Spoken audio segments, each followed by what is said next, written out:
Telugu Desam party senior నేత మాజీ మంత్రి బండారు సత్యనారాయణ మూర్తికి వడ్డాది మాడుగుల అసెంబ్లీ తెలుగుదేశం పార్టీ అభ్యర్థిగా చంద్రబాబు నాయుడు ప్రకటించడంతో ఆయన శిబిరంలో ఆనందోత్సవాలు వెల్లివిరిశాయి. దీంతో మాజీ మంత్రి బండారు సత్యనారాయణ మూర్తి, ఆయన సతీమణి మాధవీలత, కుమారుడు బండారు అప్పలనాయుడు సహా పెందుర్తి నియోజకవర్గం పరిధిలోని పెందుర్తి, సబ్బవరం, పరవాడ మండలాల టీడీపీ ముఖ్య నేతలు, పార్టీ శ్రేణులు, కార్యకర్తలు భారీ ఎత్తున తరలిరాగా గురువారం బండారు మాడుగుల బయలుదేరి వెళ్లే ముందు దైవ పూజలు, ప్రజా ఆశీర్వాదం తీసుకుని వెళ్లారు. ముందుగా బండారు కుటుంబం సబ్బవరం మండలం పైడివాడ ఆగ్రహంలో అక్కడి టీడీపీ నేత అక్కిరెడ్డి, దుర్గానాయుడు ఆధ్వర్యంలో శ్రీ దుర్గాదేవిని దర్శించుకుని పూజలు చేశారు.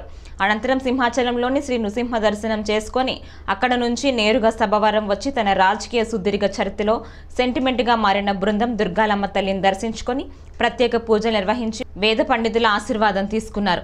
ఈ సందర్భంగా ఆయన మీడియాతో మాట్లాడుతూ రాష్ట్రంలో తెలుగుదేశం, జనసేన, బీజేపీ కూటమి ఒత్తుగా ఏర్పడిన నేపథ్యంలో కొన్ని చోట్ల అభ్యర్థుల విషయంలో ఒడిదుడుకులు ఎదురయ్యాయని, తనకు బదులుగా జనసేన అభ్యర్థిని ప్రకటించినప్పటికీ తాను పార్టీ వీడలేదన్నారు. నేను చనిపోయే వరకు తెలుగుదేశం పార్టీలో కొనసాగుతానని చంద్రబాబుకు చెప్పానని చెప్పారు. దీంతో పునరాలోచించిన చంద్రబాబు వడ్డాది మాడుగుల అసెంబ్లీ స్థానాన్ని కొన్ని అనివార్య కారణాల వల్ల తనకు కేటాయించి పోటీ చేయమని ఆదేశించారని పేర్కొన్నారు. అంతేకాకుండా మాడుగుల నియోజకవర్గం తెలుగుదేశం పార్టీ ప్రముఖ నేతలు గవిరెడ్డి రామానాయుడు, కేవీకే రాజులు తనకు టీడీపీ టికెట్ ఇస్తే సహకారం అందించి గెలిపిస్తామని హామీ ఇవ్వడం ఎంతో సంతోషాన్ని ఇచ్చిందని అన్నారు.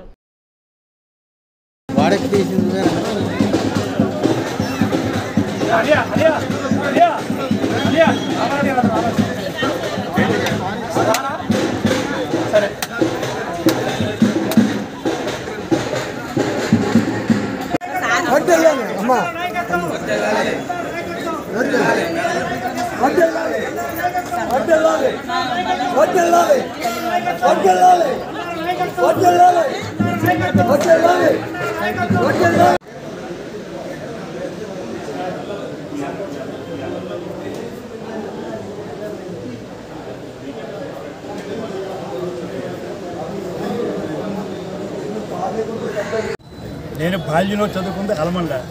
అయితే అన్ని రంగాలుగా నాకు మాడుగులతో అనేక సంబంధాలు ఉన్నాయి. ఆ సంబంధాల దృష్ట్యా మరి అందరూ అభిమానంతో వెళ్తున్నాం. చంద్రబాబు ఆశీస్సులు, పొత్తుల ధర్మంగా బీజేపీ, జనసేన మద్దతుతో మాడుగులు వెళ్ళి ఇవాళ ముహూర్తపరంగా అడుగుపెట్టి రేపటి నుంచి ప్రచారం ప్రారంభిస్తున్నాం. మాడుగులు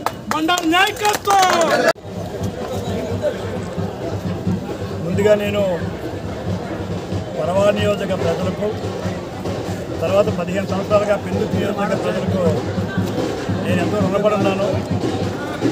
నాకు రాజకీయ భిక్ష పెట్టి 43 ఏళ్ళ రాజకీయ సుదీర్ఘ చరిత్రలో పరవాడ కానీ, పెద్ద పరవాడ కానీ, పెందుర్తి కానీ నన్ను ఎంతో ఆదరించారు, అభిమానించారు. తెలుగుదేశం పార్టీలో అనేక ఎన్నికల్లో పోటీ చేయడం, గెలవడం, కొంత ప్రజాసేవ చేయడం జరిగింది. ఈ ఎన్నికల్లో కూడా 8వసారి మళ్ళీ పోటీ చేయాలనుకున్నాం.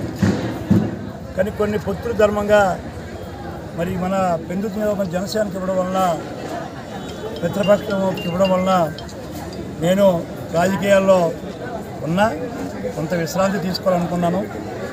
కాకపోతే మళ్ళీ చంద్రబాబు నాయుడు గారు మరి సీనియర్గా మరి నా సేవలు ఇంకా పార్టీకి ప్రభుత్వ పరంగా ఎంతో ఆదరించి, అభిమానించి అన్ని ఎన్నికల్లో కూడా రాత్రి పూట పనిచేసిన కార్యకర్తలకు, ముఖ్యంగా ప్రజలకు నన్ను ఎప్పుడు ఇవాళ కూడా తోపడిని మేము 7 గంటల నుంచి ప్రజలు ఎక్కడికక్కడ ఆపి ఇలాగే ఆదరిస్తున్న ప్రజానికానికి, అదే పెద్ద నాయకులందరూ కూడా, నన్ను ఆదరించిన నాయకులందరూ కూడా పేరు పేరున నేను రుణపడి ఉన్నాను.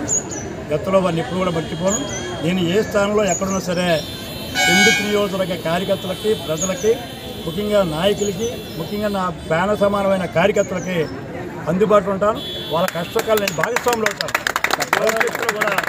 భవిష్యత్తులో కూడా కార్యకర్తకు ఏ ఆపద వచ్చినా, ఏ అవసరం ఉన్నా, బండారు సత్యనారాయణ అనేవాడు మాడుగుల శాసనసభ్యుడిగా ఉన్నా, మాడుగులో ప్రజాసేవ చేస్తూ ఉన్నా, ఇక్కడ నా తల్లి లాంటిది కనుక ఈ తల్లి బిడ్డలను కాపాడుకుంటానని చెప్పి తెలియపరుస్తాను.